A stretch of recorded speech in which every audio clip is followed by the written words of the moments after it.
What's up, folks? Welcome to snowy Ohio, or in my case, Michigan. It is Talking Stuff, the Ohio State recruiting podcast brought to you by Lettermen Row and presented by Buyers Automotive. I'm Jeremy Birmingham. That is Spencer Holbrook. We're talking stuff about Ohio State recruiting as per the name. Spencer, what's up? How are you? This is the Ohio State recruiting podcast, so that is what we discuss. I am cold. That's just the bottom line, Bert. Everybody's cold. I am warm with the warmth of recruiting aglow. I don't even know what I'm saying, Spencer. It feels so good to hate something as much as I hate the NCAA. And so I want to start because I think that, we've been talking, and we talked about it last week on the show, that there was finally this like optimism that the dead period be coming to an end. We could be seeing a dead period turn into a quiet period at the middle of April, and then that could run through the end of June, and kids could go to camps, coaches could host visits on campus. And now here we are, a day away from a vote from the NCAA Council on Competition or Committee on Council. Who knows? They have so many weird names that don't line up with what they're actually doing. And the recommendation from these people, who include, school presidents and I guess students on campus, nobody from the actual football programs. The recommendation is that the dead period be continued until the end of May. Spencer, why would they do that?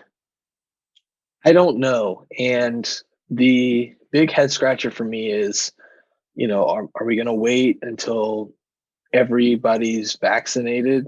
Because right now, I don't believe, I could be wrong, I'm not going to speak for the CDC. I don't believe people under 18 are allowed to be vaccinated right now. Children, I don't think are allowed to get it. So if you're going to wait that long, this thing's going to go into the fall, the dead period. And if you're going to continue to push it back for safety, well, then you have no ground to stand on, because it's possible to do things safely. It's possible to be able to, do things in a safe manner that makes sense for everybody, and to continue to hurt high school kids, prospective student athletes in the NCAA, who you are supposed to be for the well-being of. This is a pretty shallow move, and I understand. Maybe actually, instead of being shallow, maybe it's too deep. Maybe they're thinking too much about it, because clearly they are. You're right, absolutely. They're trying to do too much here. It's been proven that we can have an entire football season. These kids are able to play high school football, where kids are going to these cities and making visits on their own. They're just not meeting with staff.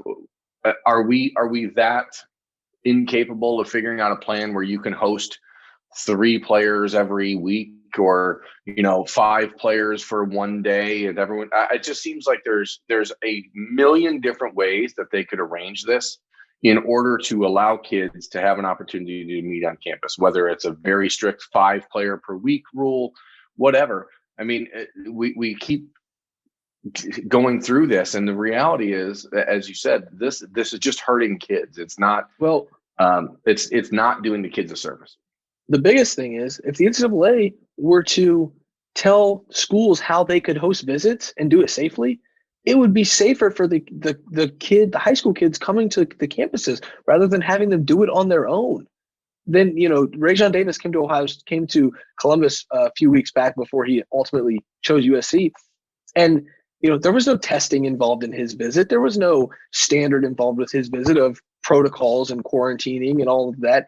But if the NCAA were to get a hold of this thing and just, put out a couple guidelines, kids could travel and do it safely. But instead, now they're just going to do it on their own, and there's no guidelines around safety at all. So if it's actually for the safety of the kids, and hey, we don't want you to travel because it's not safe, you could make it safe. They just choose not to, because I think it's pretty lazy. I think it's easier to extend this thing than it is to make any sort of decision. It's another instance where the need for a central body of NCAA leadership is obviously more important now than ever. And I want to be clear, it's not like the school presidents and the people making these decisions are talking to the coaches at schools around the country. The football programs are not involved in these discussions, but they also can't get on social media and really start banging the table and say, hey, we need to host kids. It's been over a year since Ohio State's had kids on campus. This is becoming a major issue in regards to how you evaluate, how you build your classes, how you start planning what you really need. And clearly for Ohio State, the biggest issue here is JT Tuimoloau, who, again, I know I'm saying his name incorrectly and I apologize, JTT. If you ever watch our videos, I'd like you to know that I'm sorry. But it'd be a lot easier if I could just talk to you and you could tell me how to pronounce it, because I don't know. But here's, that decision, he's pushed off his signing and his college choice under the pretense that he was going to get an opportunity to make a visit in April, official visits in April to Ohio State, to Alabama, maybe to Oregon. And now that's up in the air. And it's just one of these things where Ohio State is sort of in a hands tied position because there's really nothing they can do. Yeah, it puts everybody at a disadvantage. All three of the schools. Maybe Alabama has the advantage because he's visited Alabama before. I don't know if he's been to Oregon, but obviously, these schools want kids on campus to be able to give a recruiting pitch, and there are some things you just can't do over Zoom. I know it's crazy to think about because we've been on Zoom for an entire year. It seems like now. I think it's been 11 months, but there are things that you just can't do over Zoom. And I think that's important to get these kids on campus. And I think that's one of the main reasons he's still available right now, is because Ohio State hasn't gotten him on campus. I think if he would have been able to make a visit at any time in the last year, I think he would be in the class already and ready to enroll in June. Yeah, and that's where things are at. Ohio State is, from talking to people on Monday morning, I was told essentially there is no family plan right now for those guys to make an unofficial visit to Ohio State on their own. He has been to Alabama. His parents haven't. He's been to Oregon. I think in some ways there's people out west who believe that if no visits end up happening, that Oregon is the front runner for his recruitment to go that way if he just decides to make a decision knowing that he can't get anywhere else. But I don't think that it eliminates Ohio State if this dead period vote happens and it gets extended, but it certainly puts them in a precarious position because they'd really like the family to get an opportunity to sit down and talk to Ryan Day in person, to talk to Larry Johnson, to really get a sense of what it means to send their kid 2,000 miles away from home. And then you wonder, does it matter that much? And I don't think it ultimately, like I said, I don't think it eliminates Ohio State, but it does put them in a bit of a pickle. And because the family, again, is not yet planning to make any sort of unofficial trips. And that's what you're seeing kids do. Let's, look at Malik Murphy, the 5-star quarterback in California, who has not played a junior season of high school yet and played very little varsity football yet. But here he is taking an unofficial visit to Texas over the weekend on his own dime, commits to Texas. Okay. I mean, these are the way the cookies crumble these days. And obviously everyone in the country has been waiting for the Quinn Ewers push from Texas. And is Texas going to be the team that pushes Ohio State for Quinn Ewers? And if you look at what happened over the weekend, Spencer, it would seem that the worries for Ohio State fans and Quinn Ewers, at least for now, at least with Texas, are over. Yeah, and you knew that this recruitment was going to take some wild twists and turns just because he's the number one overall player in the country. But as long as he's still locked into the Ohio State class, I don't think there's anything to be worried about. If Sark would have been hired and he would have decommitted, then you have to think, okay, he's probably going to end up at Texas. Sark was hired. That initial honeymoon period, the honeymoon phase of all the hiring and everybody getting excited and, horns up, let's beat the chest for Texas. I mean, that all happened, and he stayed pretty firm with Ohio State. He seems to be developing relationships with the guys in this 2022 class. I don't see a reason to worry at all right now. And I think anything that says that you should worry is probably just pure speculation. Yeah, there's probably going to be some buzz. I mean, Clemson hasn't offered Quinn Ewers yet. I wouldn't be surprised if they do. They have a quarterback in Texas whose name is escaping me, Ty something or other, who has been the long-held front runner with Clemson in his recruitment that they expect a commitment from at the end of this month. If they don't get one from him, if he ends up at Alabama, you could see Alabama, go after Quinn. You could see Clemson go after Quinn. There's going to be still twists and turns along the way. But for now, Malik Murphy commits to Texas, and it doesn't mean just because Ohio State's out of the woods in that battle that Texas isn't going to have some residual impact from that commitment from Malik Murphy, who, big time prospect. Like I said, I mean, he's a 5-star quarterback in California. Texas went ahead and offered Ernest Green, a big offensive line target for Ohio State in California. They're pushing for CJ Williams, the 4-star wide receiver out of Mater Dei in California as well. So it's going to be interesting how Texas rides this wave of momentum And, last summer, Spencer, when like Tennessee and Miami, Florida, and had all these big commits, and Florida State, and we're like, okay, relax, take it easy. It's not a lot of these are not gonna hold. Texas is a different beast.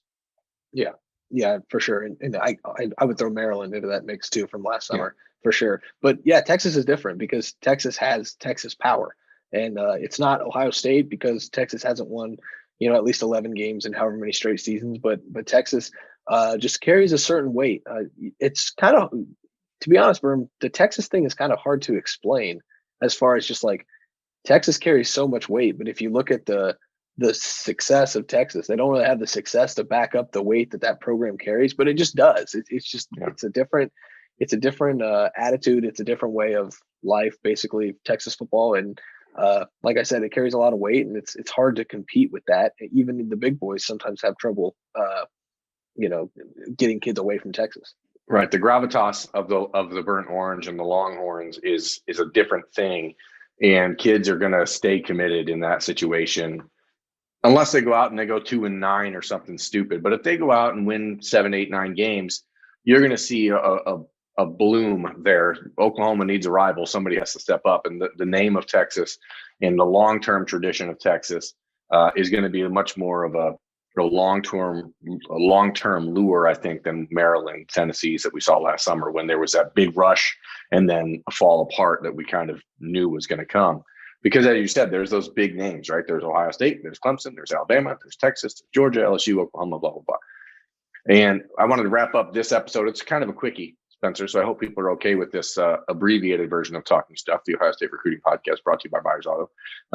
By talking about a battle that's brewing for I think 5-star offensive lineman Keante Goodwin. He's a 4-star, according to the 247 composite. But Keante Goodwin's recruitment, which for a while sort of felt like an Ohio State, maybe Notre Dame type of battle, is now starting to develop into a national fight. And it's Ohio State, Alabama, Clemson, dark horse Kentucky, who always does a good job recruiting offensive linemen. That's going to make things real interesting because as we've seen with Ohio State in the last few years, they do a good job recruiting the offensive line position. But when it comes to finding those 5-star out-of-state kids, it becomes a much different battle. And I'm going to put an asterisk by that because we have Donovan Jackson in the class of 2021 that we've obviously talked about a lot. But he was born in Ohio and has a lot of Ohio ties. This is not the same situation. Yeah, we've talked about it before. I don't think it's a secret. Greg Studrawa is best when he gets guys on campus and is able to talk to them. And I think that's one of the things that's hurting Ohio State right now. It hurt them with J.C. Latham. It hurt them with a couple other guys that Tristan Lay never made a visit. That hurts the Buckeyes. And I think that this dead period is another example of offensive line.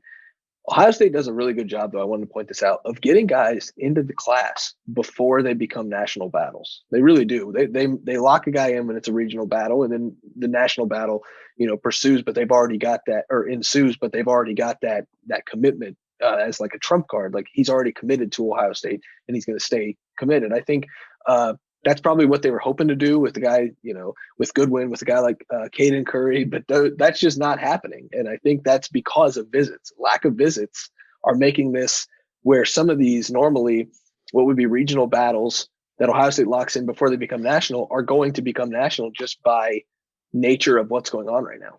Yeah, in a normal year, we probably would have seen Keante Goodwin on Ohio State's campus 3 times in the last year.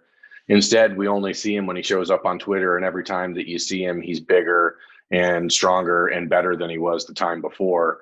And at 6'8", 300 pounds, the kid moves like a power forward and is really starting to look like a future NFL, draft pick at left tackle. And it's drawing attention, and it's going to make that battle very, very interesting coming forward. So I'd recommend that you go back and check out Keante Goodwin on Berminology and get his thoughts on Ohio State. But that one is going to keep pushing forward and certainly going to make for some interesting things to watch over these next few months and an opportunity for Greg Studrawa to really lock up a top tier talent in the class of 2022. Spencer, anything else? Not that I can think of. I think it's a good abbreviated version, but a lot covered in this little short time we had. Yeah, and the vote on the dead period's coming this week. It'll happen Wednesday or Thursday at the earliest. Hopefully we'll have some good news for Ohio State recruits and fans at that point. So We'll get us out of here on that note. This has been Talking Stuff, the Ohio State Recruiting Podcast, brought to you by Lettermen Row, Buyers Automotive. That's Spencer Holbrook. I'm Jeremy Birmingham. Thanks for watching, folks. We will be back in a few days with more.